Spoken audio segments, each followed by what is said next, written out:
When it tries to print out with no support, but just the stem in the middle, the hanging part here will come out as the thread. It will have no support to support the thread. So this one generate all the support for you. So you should click support to everywhere. Brim. Brim.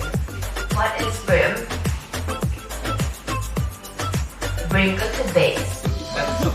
But the move axis that you will use most frequently is the move Z, because you want to check if there is any plastic stuck inside. Why? It's always print out and come in the chunk like that.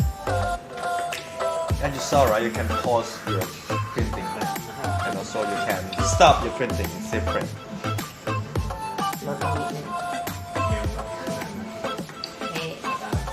Okay, then we can go and check if there are any plastic left. If you think that in some pieces, just use a needle.